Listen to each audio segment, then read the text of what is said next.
कैसे हुआ फिरंगियों का भारत पर कब्जा। 3 मार्च 1707 ईस्वी को अहमदनगर में औरंगजेब की मृत्यु के बाद भारतीय इतिहास में एक नवीन युग का पर्दापण होता है, जिसे उत्तरोत्तर मुगल काल के नाम से जाना जाता है। मुगल साम्राज्य वह युग जिसमें शाही दरबार की तड़क भड़क, अमीर और उमराव की साज सज्जा एवं ऐश्वर्य, व्यापारियों की धन संपत्ति, विकसित हस्तकलाएं और ताजमहल जैसी भव्य इमारतों के कारण भारत ने विश्व को चकाचौंध कर दिया था, जो औरंगजेब की मृत्यु के साथ ही समाप्त हो गया। मुगल साम्राज्य का पतन भारतीय इतिहास की एक अत्यंत महत्वपूर्ण घटना है।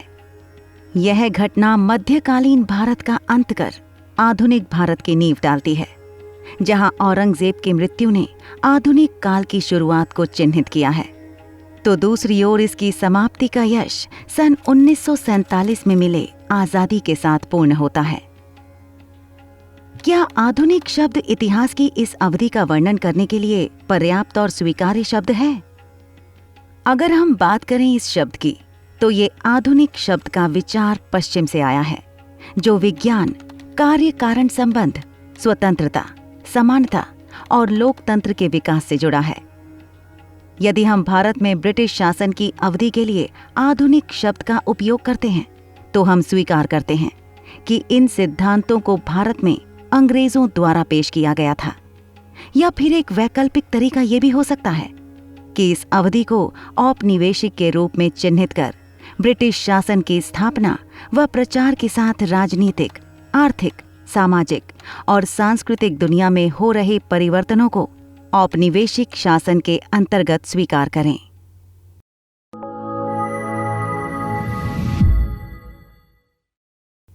नमस्कार, आप देख रहे हैं ज्ञानी रैबिट के बैनर तले आजादी की ओर।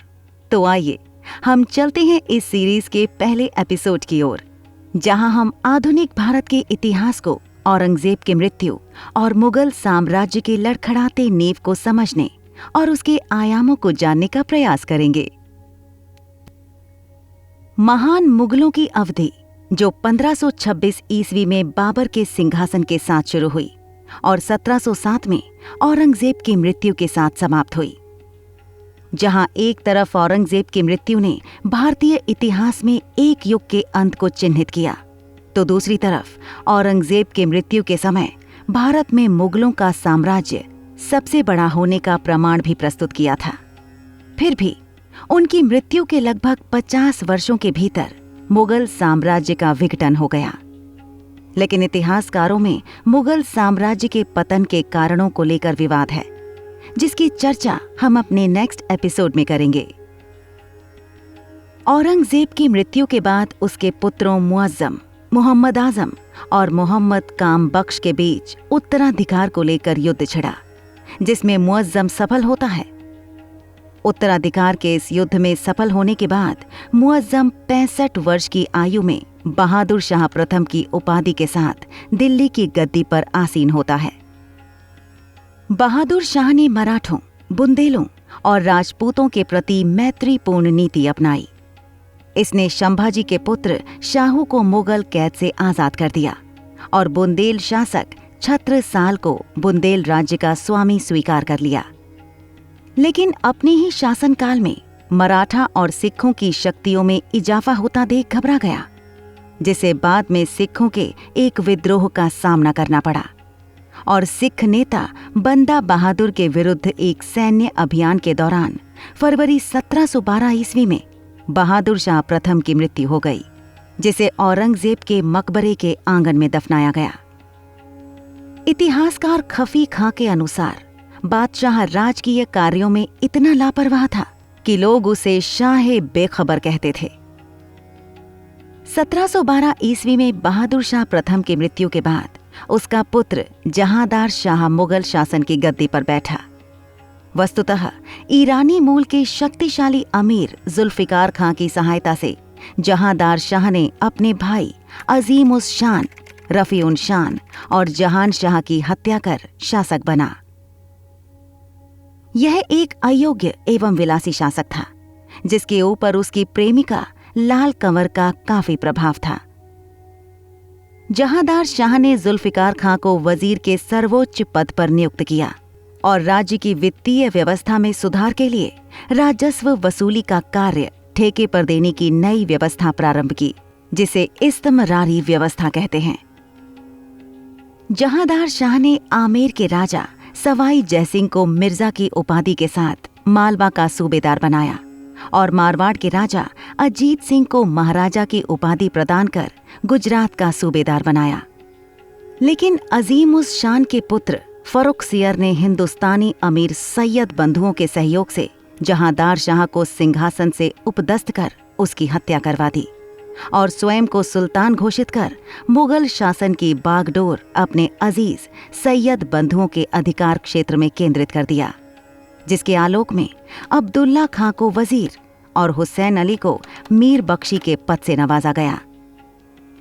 इसीलिए सैयद बंधुओं को आधुनिक भारतीय इतिहास में शासक निर्माता के रूप में जाना जाता है। फर्रुखसियर के शासनकाल में सिखों के नेता बंदा बहादुर को पकड़कर 1716 ईस्वी में मौत के घाट उतार दिया गया और 1717 ईस्वी में ब्रिटिश ईस्ट इंडिया कंपनी को बहुत सारी व्यापारिक रियायतें प्रदान की गईं, जबकि 1719 ईस्वी में मीर बख्शी हुसैन अली खान ने तत्कालीन मराठा बालाजी विश्वनाथ से दिल्ली की संधि की, जिसके तहत मुगल सम्राट की ओर से मराठा राज्य को मान्यता देना, दक्कन में मुगलों के 6 प्रांतों से मराठों को चौथ और सरदेशमुखी वसूल करने का अधिकार प्रदान करना शामिल था और बदले में मराठों द्वारा दिल्ली में सम्राट की रक्षा के लिए 15,000 सैनिक रखने थे। समय के साथ सैयद बंधुओं ने षड्यंत्र करके जून 1719 में फर्रुखसियर को सिंहासन से अपदस्थ करके उसकी हत्या करवा दी। फर्रुखसियर की हत्या के बाद सैयद बंधुओं ने रफी उर दरजात और रफी उद दौला को मुगल बादशाह बनाया, जो सैयद बंधुओं के कठपुतली थे। रफी उद दौला शाहजहां द्वितीय की उपाधि धारण कर मुगल शासक की गद्दी पर बैठा और मृत्यु के पश्चात सैयद बंधुओं ने इसके पुत्र रोशन अख्तर को मोहम्मद शाह की उपाधि के साथ मुगल सल्तनत की गद्दी पर बैठाया। मोहम्मद शाह के शासनकाल में सैयद बंधुओं का पतन हो गया। इनके बाद अमीन खां को वजीर बनाया गया, लेकिन उसकी मृत्यु के बाद निजामुल मुल्क वजीर बना, जो बाद में मुगल दरबार की साजिशों से तंग आकर दक्कन चला गया।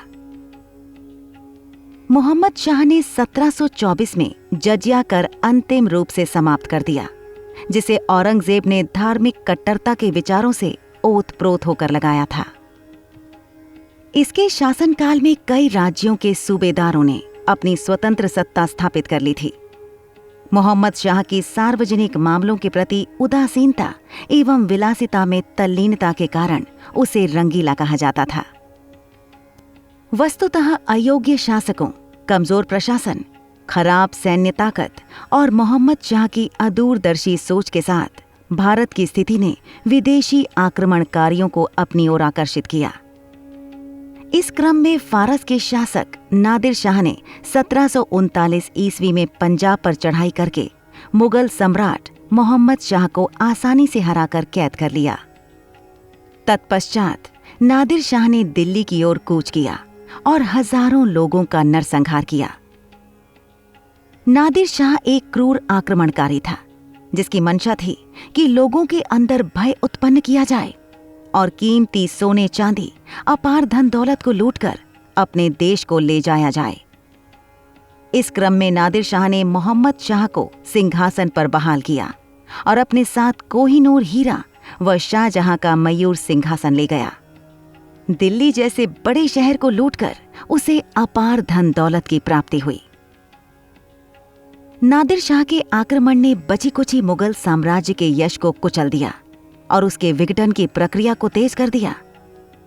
मोहम्मद शाह का साम्राज्य व्यवहारिक रूप से दिल्ली और उसके पड़ोस तक ही सीमित रह गया था। अंततः 1748 में मोहम्मद शाह की मृत्यु के बाद अहमद शाह मुगल शासक बना। इसने अवध के सूबेदार सफदर जंग को अपना वजीर बनाया, लेकिन कुछ समय पश्चात मराठा सरदार मल्हार राव की सहायता से इमादुल मुल्क सफदर जंग को अपदस्थ कर मुगल साम्राज्य का वजीर बन गया। कायर अहमद शाह की दुर्बलता का लाभ उठाकर उसकी मां उधमबाई ने हिजड़ों के सरदार जावेद खां के साथ मिलकर शासन पर कब्जा जमा लिया था और साथ ही नादिर शाह के उत्तराधिकारी अहमद शाह अब्दाली ने 1748 ईस्वी में 50,000 सैनिकों के साथ पंजाब पर आक्रमण किया और अपार धन दौलत को लूट कर ले गया, क्योंकि अहमद शाह एक अयोग्य एवं भ्रष्ट शासक था। इस क्रम में अहमद शाह अब्दाली ने अपने कार्यकाल यानी कि 1748 से लेकर 1759 के बीच भारत पर 5 बार आक्रमण किया। 1754 ईस्वी में वजीर इमादुल मुल्क ने मराठों के सहयोग से अहमद शाह को अपदस्थ कर जहांदार शाह के पुत्र अजीजुद्दीन को आलमगीर द्वितीय के नाम से गद्दी पर बैठाया। इस तरह आलमगीर द्वितीय वजीर इमादुल मुल्क की कठपुतली बन बैठा। आलमगीर द्वितीय के शासन के दौरान ईस्ट इंडिया कंपनी ने 1757 में प्लासी की लड़ाई लड़ी और बंगाल के नवाब सिराजुद्दौला को हराया।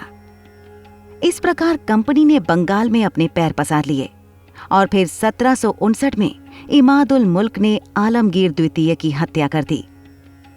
तत्पश्चात अली गौहर शाह आलम द्वितीय की उपाधि धारण कर मुगल शासक की गद्दी पर बैठा।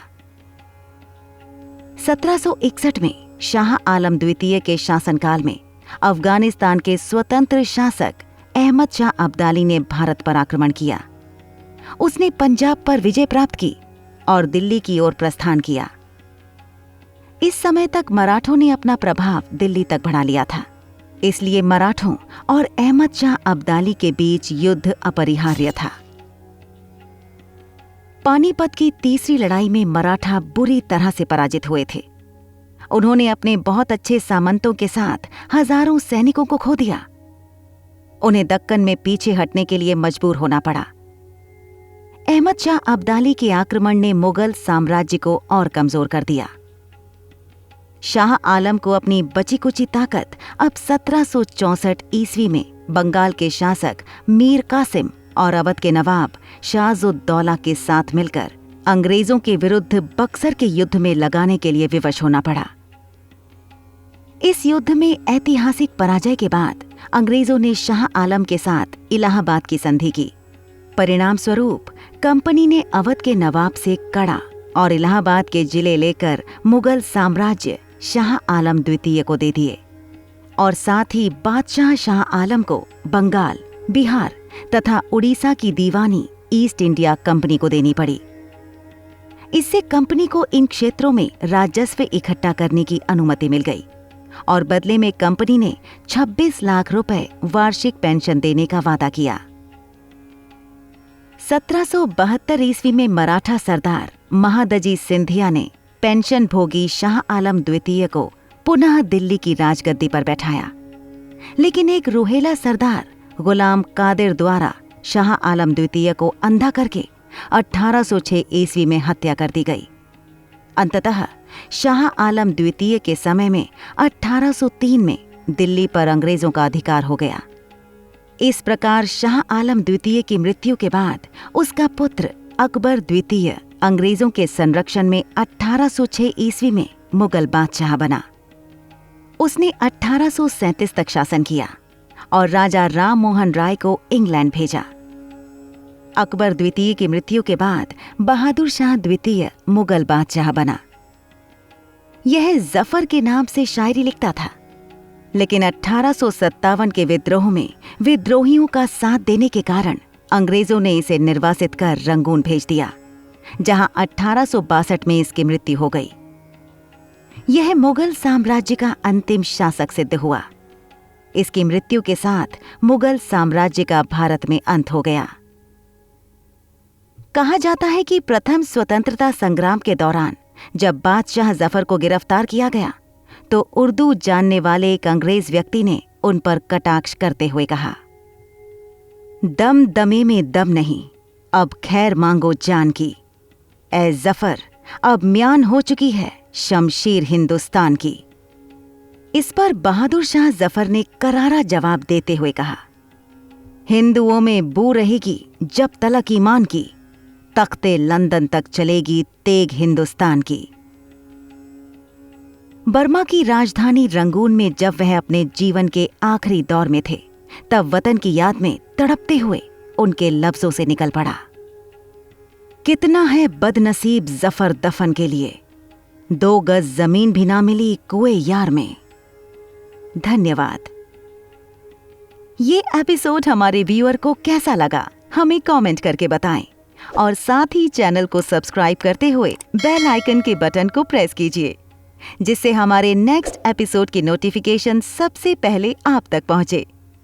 और इस एपिसोड से जुड़े बोनस पॉइंट्स के लिए डिस्क्रिप्शन बॉक्स में जरूर जाएं, जहां हमने अपने प्रयास से सभी तथ्यों को क्रमबद्ध रूप में प्रस्तुत कर दिया है।